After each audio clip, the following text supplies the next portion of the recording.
बिस्मिल्लाहिर्रहमानिर्रहीम। मैं तुहाडा बिरा अख्तर इसमाइल रजोका अज मौजूद हाँ मैं चक नंबर 239 दे नाल जौड़ा बंगला रेस्ट हाउस है जिथे के पहले जमाने दे विच अंग्रेज रह के आबाद हो के इथू अपने वतन वापस वड़ गए। जदों वो इत्थे हान अंग्रेज हो हर चीज दा एक लेवल आ एक म्यार आ, लेकिन जदों उन्हां हिजरत कीती ते पिछा वग गए। उस तो पिछे जेड़े ये जौड़े बंगले रेस्ट हाउस हैं इंज लगदा है बई बड़ा मंजर पेश करते पे। छत किवें दी है ते सारे जौड़े बंगले दा रेस्ट हाउस दा तुहानू विजिट कराउणा है ते मुतलका महकमे नूं भी ये असां जरूर रखना है अपनी तरफों भी आवाम की तरफों भी बई ये जेड़े साडे लोक विरसे सकाफती विरसे नो जेड़े बेआबाद होए पए नो इन्हां नूं रंग रोगन किया जावे ते इन्हां ते खसूसी तवज्जो दित्ती जावे। ते आओ हुण चलिए।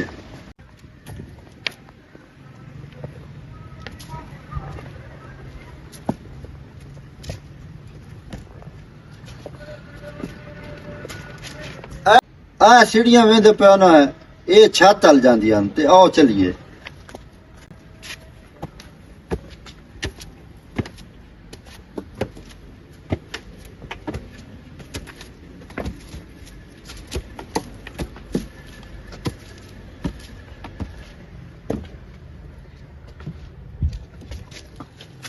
जेड़ी छत तुसी वेंदे पिया ना जिस ते मैं उत्ते खलोता ये उतला मंजर है इस छत दा। जड़ियां इट्टां नूं इन्हां नूं तकरीबन 100 साल या तकरीबन इतना ही अरसा हो गया, लेकिन हाली ताईं अपनी असल हालत दे विच खड़ोतियां।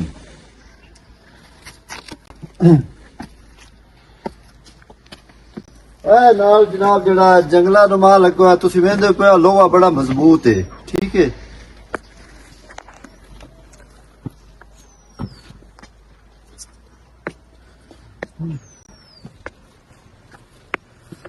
नाल आ जेड़े तुसी मुन वेंदे पे हो ना पीला रो ये थल्यों ना हवा वास्ते उन्हें रखे हुए नो उस दौर चो ये बड़ी तकनीक दे बने हुए ने एवें नहीं बई किसे एवें ही बना छदे नो। ते छत तो आ तुसी मंजर वेख सकदे हो नाल नार वगदी पई है बड़ा वेखो ना बड़ा प्यारा मंजर है नाल फुल बूटे भी लगे हुए नाल नार दा सीन है। ते तुसी इत्थे ना सैर वास्ते भी आ सकदे हो क्योंकि एक बड़ा पुर फिजा मकाम है। इत्थे बड़ियां ठंडियां हवावां चलदियां ने। हुण तुहानू हेठला मंजर भी विखाइंदे आ चलिए।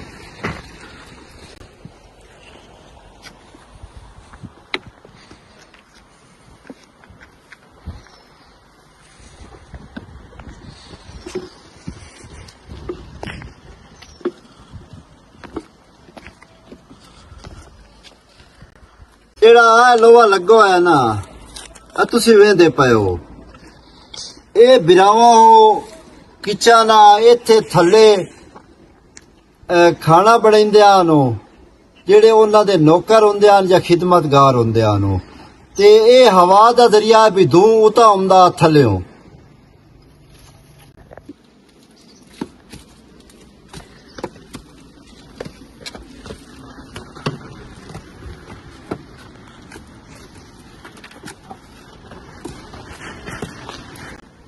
जड़ियां खिड़कियां नो ये भी बड़ी मजबूत है नो। जाली लगी हुई लोहा लगा है, लेकिन हुण इन्हां दी जड़ी हालत है ना ये काबले रहम है।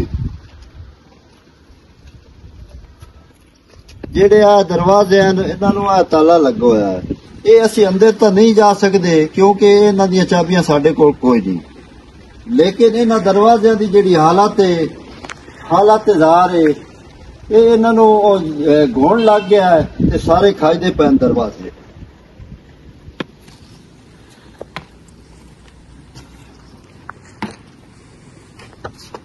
जिथे हुण इस वक्त मैं आ गया बिरामदा है जिथे के ओ ਅਫਸਰ ਲੋਕ ਬੰਦੇ ਹਨ ਆਪਣੀ ਕਚਹਿਰੀ ਲਾ ਬੰਦੇ ਹਨ।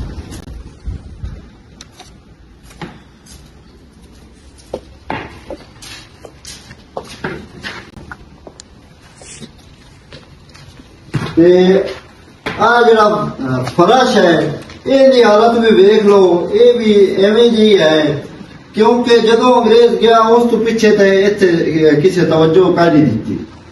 ਤੇ ਹਰ ਚੀਜ਼ ਦਾ ਮਤਲਬ ਹੈ ਨਾ, ਇਹ ਰੰਗ ਹੈ, ਇਹ ਚੂਨਾ ਹੈ ਜਾਂ ਛੱਤਾ ਹੈ ਨੂੰ, ਇਹ ਵੀ ਵੇਖ ਲਓ ਬਈ ਇਹ ਜਾਲੇ ਬਣੇ ਹੋਏ ਨੂੰ ਕਿਸੇ ਆ ਕੇ ਕਦੀ ਸਫਾਈ ਨਹੀਂ ਕੀਤੀ।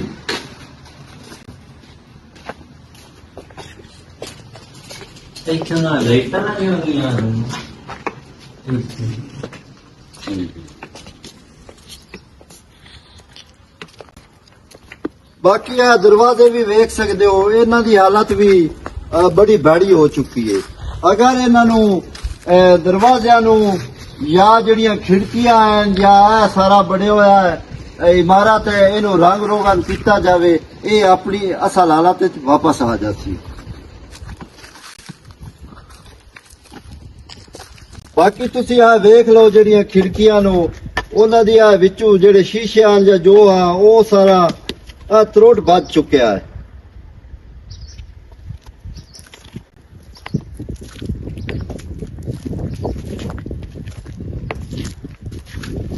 ਤੇ ਅਸੀਂ ਹੁਣ ਇਹਦੇ ਪਿੱਛੇ ਆ ਚੁੱਕੇ ਹਾਂ। ਜਿਹੜੀ ਪਿਛਲੀ ਹਾਲਤ ਹੈ ਉਹ ਵੀ ਤੁਸੀਂ ਵੇਖ ਸਕਦੇ ਹੋ, ਇਹ ਵੀ ਬੜੀ ਢੇਰ ਖਰਾਬ ਹੋ ਚੁੱਕੀ ਆ। ਵੇਂਦੇ ਪਏ ਹੋ ਆ ਜਿਹੜੀਆਂ ਜਾਲੀਆਂ ਹਨ ਜਾਂ ਜੋ ਵੀ ਹੈ।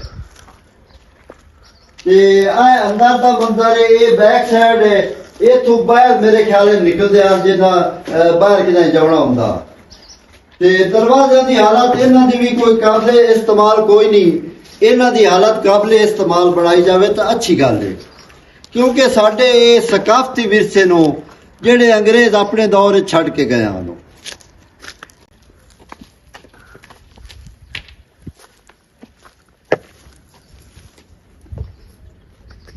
ਬਾਕੀ ਆ ਜਿਹੜਾ ਦਰਵਾਜ਼ਾ ਹੈ ਕੁਝ ਕਾਬਲੇ ਇਸਤੇਮਾਲ ਹੈ, ਅਗਰ ਇਹਨੂੰ ਰੰਗ ਰੋਗਨ ਕਰ ਦਿੱਤਾ ਜਾਵੇ ਤਾਂ।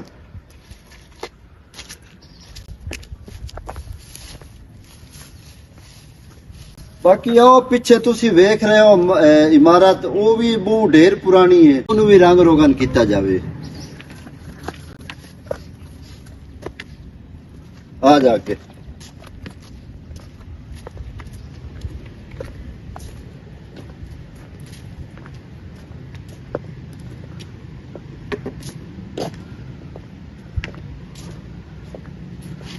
ਨੇੜੇ ਆ ਜਾ। ਬਾਕੀ ਆ ਜਿਹੜੀ ਰੁੱਖਾਂ ਦੀ ਬਹਾਰ ਤੁਸੀਂ ਵੇਂਦੇ ਪਏ ਹੋ, ਸਫੈਦੇ ਲੱਗੇ ਹੋਏ ਨੂੰ, ਟਾਹਲੀਆਂ ਲੱਗੀਆਂ ਹੋਈਆਂ ਨੂੰ, ਉਸ ਤੋਂ ਹਟ ਕੇ ਆ ਖੱਜੀ ਦੇ ਬੂਟੇ ਲੱਗੇ ਹੋਏ ਨੇ, ਉਹਨਾਂ ਚੋਂ ਦੋ ਜਿਹੜੇ ਹਨ ਨਾ ਉਹ ਤਾਂ ਮੇਰੇ ਖਿਆਲ ਉਤੋਂ ਹੀ ਵੱਡੀ ਗਏ ਨੂੰ। ਇੱਥੇ ਨਵੇਂ ਬੂਟੇ ਵੀ ਲਾਏ ਜਾਵੇ ਨੂੰ।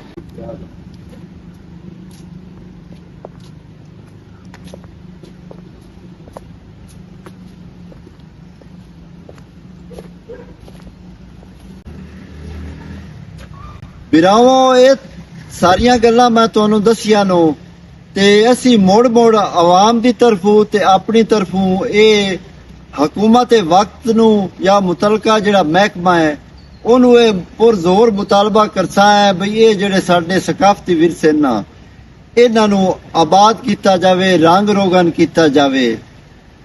ਹੁਣ ਦੀਆਂ ਇਤਨੀਆਂ ਗੱਲਾਂ ਜੇ ਜ਼ਿੰਦਗੀ ਦਿੱਤੀ ਇਜਾਜ਼ਤ, ਜੇ ਜ਼ਿੰਦਗੀ ਦਿੱਤੀ ਮੋਹਲਤ, ਨਵੀਆਂ ਗੱਲਾਂ ਦੇ ਨਾਲ ਤੁਹਾਡੀ ਖਿਦਮਤ ਵਿੱਚ ਦੁਬਾਰਾ ਹਾਜ਼ਰ ਹੋਸਾਂ। ਆਪਣੇ ਸੱਜਣ ਆਪਣੇ ਬੇਲੀ ਅਖਤਰ ਸਮੇਰ ਜੋਕਾਂ ਨੂੰ ਦਿਓ ਇਜਾਜ਼ਤ। ਅੱਲਾ ਬੇਲੀ।